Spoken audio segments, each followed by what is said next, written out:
Hello everyone, and welcome to Shell Point Today for Wednesday, August 24th. I'm Dan Philgreen. On today's show, we'll find out about a Life Quest discussion coming up where you'll learn about kayaking on the Calusa Blueway. And Ruth Dueber returns with David Lee and their special guest to show us how to prepare beans in a pressure cooker. But first, don't forget there's still time to enjoy 25% off of everything at the Community Thrift Store. Until the end of the month, you can save on furniture, clothing, home decor, and much more. Head out to the Minor Shopping Center on Old McGregor Boulevard and enjoy the savings at the thrift store. Tomorrow evening, there are two options for you to enjoy some fine entertainment. Here at the Village Church, you can listen to the Southwest Florida Symphony Chamber Orchestra. Young pianist Noah Waddell and maestro Nir Cabaretti will kick off their 56th season with a concert featuring Mozart's Eine kleine Nachtmusik, if I said that right, and other classical pieces. The concert starts at 7:30 p.m. and tickets are available for $25 by calling 454-2067. Then another option is to take in a cheesy comedy at the Alliance for the Arts. The Theater Conspiracy presents The Book of Liz, the story of a girl who makes cheese balls for the religious community where she lives. Feeling unappreciated, she tries her luck in the outside world. The cost of this outing and the play is $25, and court pickups begin on the island at 7 p.m. So make sure you get signed up now if you'd like to go. It's time once again for a Life Quest discussion group. This month it will be presented by the Director of Resident Life, Laura Slack. It turns out that she has an affection for kayaking and will be sharing all about the Great Calusa Blueway, a paddling trail developed by Lee County Parks and Recreation. Here's Laura now, out in her kayak, to talk about this Saturday's presentation. Hi, I'm Laura Slack, and I'm the new Director of Resident Life at Shell Point. And come and see my introduction to kayaking on the Great Calusa Blueway on Saturday, August 27th at 10 a.m. in the Grand Cypress Room at the Woodlands Commons. We're going to take you on an adventure in Matlacha and go on the Great Calusa Blueway, just a small part of the Blueway. We're going to show you our adventure that we took with a GoPro, and then we're also going to have a PowerPoint presentation from the Great Calusa Blueway trail. They sent us a PowerPoint presentation to show. They also provided maps of the trails to give out to you so you can try it yourself. So I think it'll be a fun day, and if you've never kayaked before, it might be a great way to see kayaking, how easy it is, how you can go out and get an adventure and see nature, and it's not that hard. So come on out. Saturday, August 27th at 10 o'clock. I hope to see you there. It's time for another installment of What's Cooking at Shell Point with Ruth Dueber. She joins David Lee again at his place, along with special guest artist and cook Doug Hayes. This time they are preparing beans in a pressure cooker.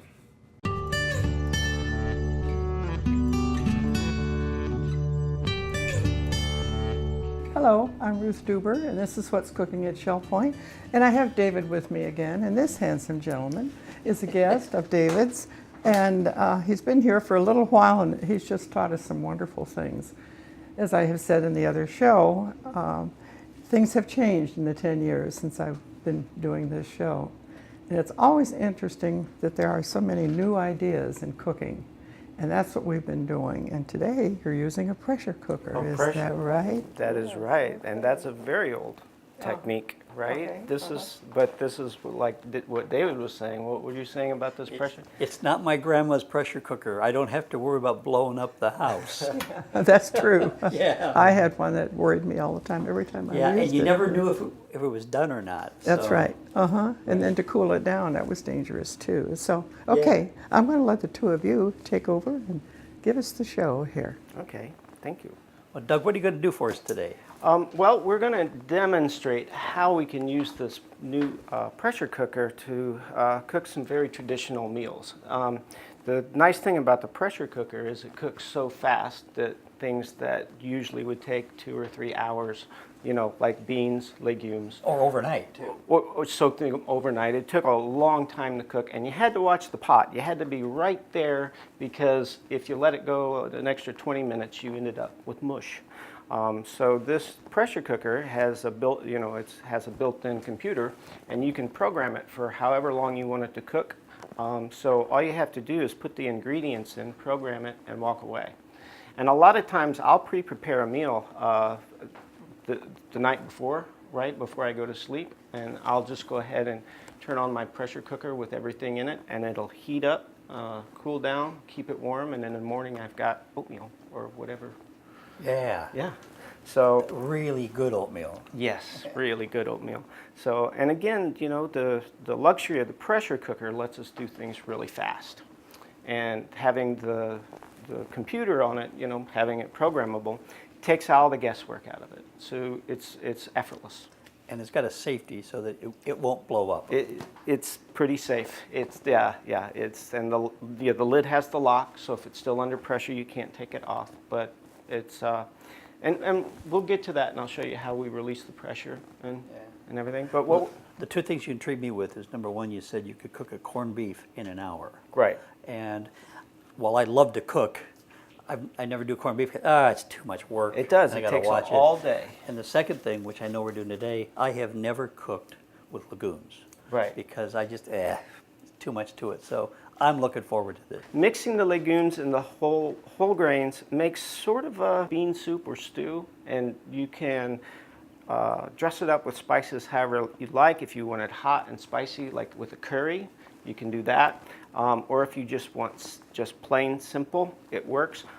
And pretty much then if you want to add any kind of meat, like later, if you wanted to put some pork in it or like some diced chicken breast, you can then add and make it more of a stew.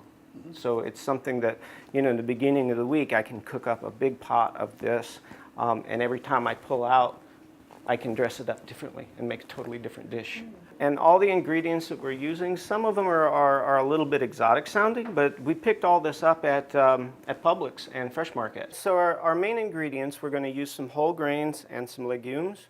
So we've got some farro, we've got some steel cut oats, spelt, wild rice, and then 3 kinds of beans. We've got black beans, pintos, and black-eyed peas. And the reason we're choosing these 3 kinds of beans is because they all cook really close to the same amount of time. So when you put them in the pressure cooker, we're not going to have anything that's overcooked, because you can't really stop the pressure cooker, open it up, and add stuff. That's the one thing. Once you close it up, it's closed up until you're done. Now, this technique is just to give the beans a quick once over before we put them in the pot, and just a regular kitchen towel. And what we want to do is just smooth them out and just eyeball them and make sure that the harvester didn't accidentally leave a stick, a piece of stem or something like that. And usually the beans are clean, so we don't usually find stuff, but it's always nice to have a quick look. So then after we do that, then it's a real easy quick fold. Okay, and I'm going to walk this over to the pressure cooker and just put the beans in here. So with the recipe, we want about 10 cups of liquid, and you can use chicken stock, beef stock, just pretty much any kind of stock that you would like. Today we're using some homemade chicken stock that David had made earlier, and you combine the stock with the water when you do your ratio of dry ingredients to water. So we're doing 6 cups of water and 2 cups of broth, which is going to take us to 8 cups of liquid. So we'll just let this go right in here, and it's ready to go into the pressure cooker. So we just drop this right in the pressure cooker, and we're going to add some salt. It's always good to add a little bit less than what you think you're going to need, because you can't take salt back out, but you can always add more later. And then we want to put olive oil in, and one of the main reasons we want the olive oil in is because when you cook the beans, they tend to foam up, and they can plug up the release valves. So a little bit of olive oil protects that. So once the lid is, now it's locked into place. Once there's pressure on it, we won't be able to take it back off. So now we just go, and I'm selecting high pressure, and we're going to take it up to 30 minutes. and then hit start, and that's it. It will come up to temperature. It'll start counting down from 30 minutes as soon as it reaches high pressure, and it'll turn itself off when it's done. So that's all there is to it. Well, this is your finished product. Yeah. It looks wonderful. I've never seen that many beans in one recipe at the same time. But I'm sure that that adds to the flavor. So, yeah. And what we learned from this, it's so easy, but then there was a little extra liquid, so we reduced that down, just boiled it down a little bit. Oh, did you? Okay. And so there's many ways to serve this, right? Yeah, like I said, every day I could put a little bit in a bowl and add some new ingredients, but it's also a really nice side as an accompaniment, like you would have beans and rice, because basically that's what we're doing, it's beans and rice. Yeah. And I don't. You can serve it with steak or chicken or fish, and then just what I'm thinking of doing for lunches for Margie and me is to serve it like you said on a little bit of lettuce. And the lettuce is nice and crisp and cool, and it's a good, Yeah. a nice contrast to the beans. And then when the tomatoes are nice and fresh, once again, tomatoes and mozzarella and little beans. And then, of course, Ruth, we'll decorate our plates a little bit This again. is what David has brought to my shows. And that is dressing the plate. You eat with your eyes first. That's exactly right, and I've never done it that Right. much, but I'm learning a lot from you, David. Oh, well, and the same for me to you. 200 recipes, my golly. Okay, there's that one. And we'll just put a little basil around here. And that's a nice light lunch. It is, and boy, you can really smell Yeah. that basil. Yeah. The eyes first, nose second, right? Yes. Yeah. That's right. So, Well, you oh, certainly give us- and I forgot to put the, Oh, you put a little bit of The- olive oil on it? Okay. yeah, and once again, you introduced me to the Italian, Yeah, and good Italian that we get at Publix. yeah, that's one of the nicer olive oils that you can get that is, fortunately, is available at Publix. There you are. Well, you've Ruth? certainly brought something that's beautiful to the eyes, but we can't, miss talking about your beautiful sculpture, which is also a symphony for your eyes. Thank you. Beautiful, beautiful. So you have many talents. Well, cooking sustains me so that I can do my real work, Okay, all right. which is shaping metal. And I was very happy to contribute to Shell Point with that sculpture. We certainly appreciate it. And come back and see us again. I will. We'd love to have you. Thank you very much. Thank you. Thank you. Thank you. Goodbye. Thank you, Ruth. Bye-bye. We'll talk. See you again soon. Bye-bye.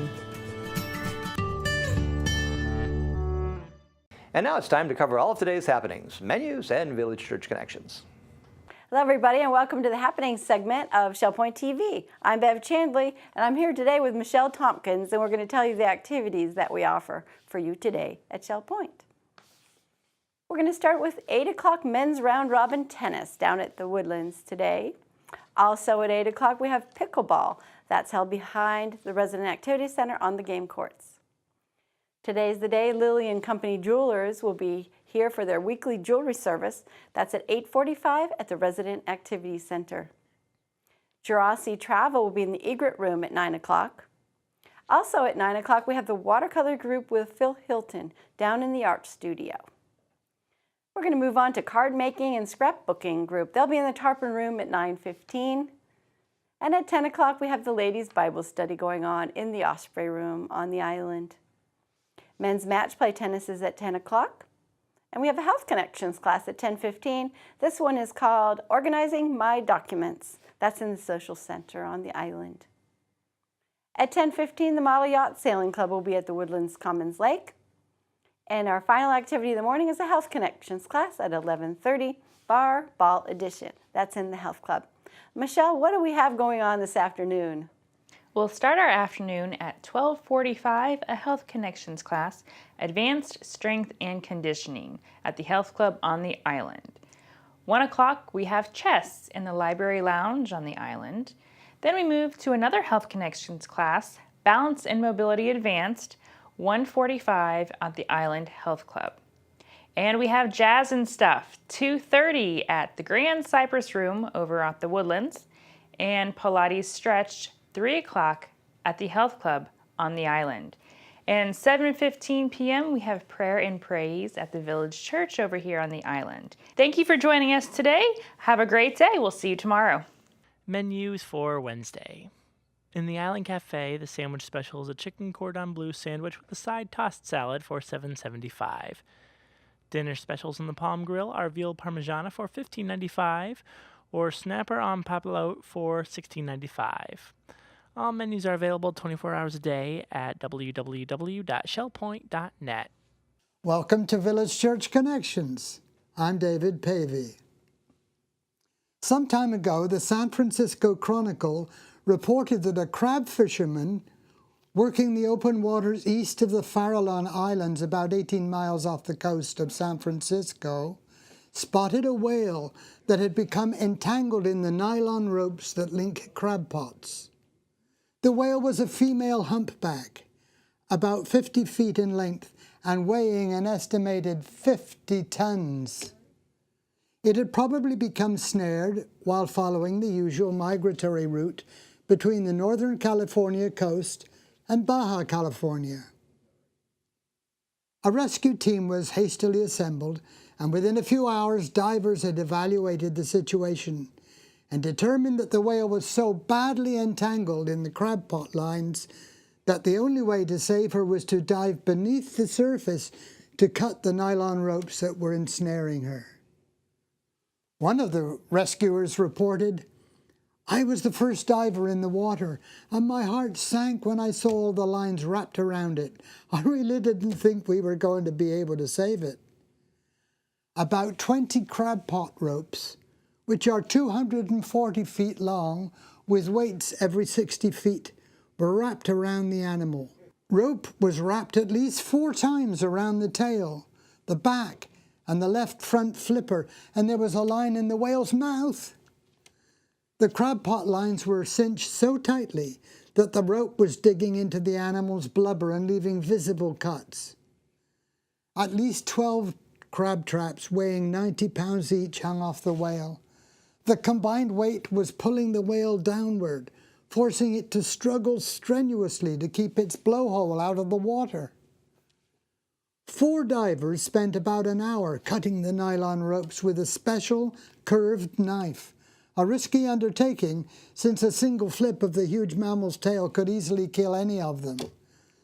Eventually they freed the humpback, a feat that a representative of the Marine Mammal Center in Marin County described as the first successful attempt on the West Coast to free an entangled humpback. Now, this reference to entanglement reminds me of the Apostle Paul's instruction to his associate, Timothy, in the Bible.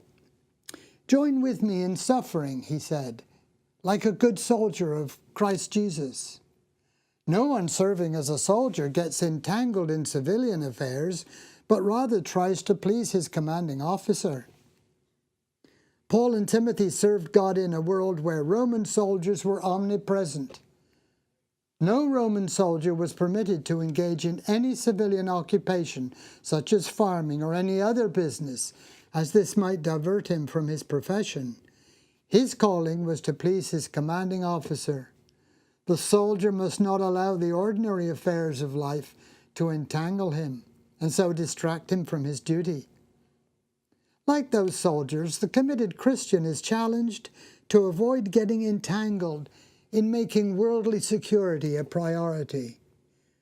We all need to eat and sleep and work and care for our loved ones, but to spend inordinate amounts of time pursuing money or sports or entertainment or exercise or hobbies, etc., to the neglect of our walk with God is to become entangled. Don't let the world around you squeeze you into its mold, Paul warned the Christians in Rome. As a soldier concentrates on obeying orders from his superior, so committed Christians must not make acquiring food and clothing, accumulating wealth, or seeking promotion the main aim of life. Rather, such pursuits need to take second place to the service of Jesus Christ. Seek first the kingdom of God, Jesus urged his followers. If we keep first things first, we will avoid becoming entangled. Jesus also told a story about a farmer who sowed seed that fell on different kinds of ground. He taught that some seed fell among thorns, which choked the tender plant so that it was unable to grow. The thorns, he said, represent the cares of the world and the deceitfulness of riches that can entangle us. And while we're seeking to avoid becoming entangled by the cares of this world and the deceitfulness of riches, let's give a thought to being a blessing to others. Something you say or do today might help someone become disentangled from whatever is choking their relationship with God. Thank you for tuning in once again to Village Church Connections. Thanks for joining us for today's program. Join us again tomorrow when volunteer coordinator Beth Crenshaw will get some training at the UPS room in the Creativity Tunnel. And we'll introduce you to another new face over at the Resident Activity Center. Until then, this has been Shell Point Today for Wednesday, August 24th. I'm Dan Philgreen, thanking you for spending time with us, and we'll look forward to seeing you again tomorrow.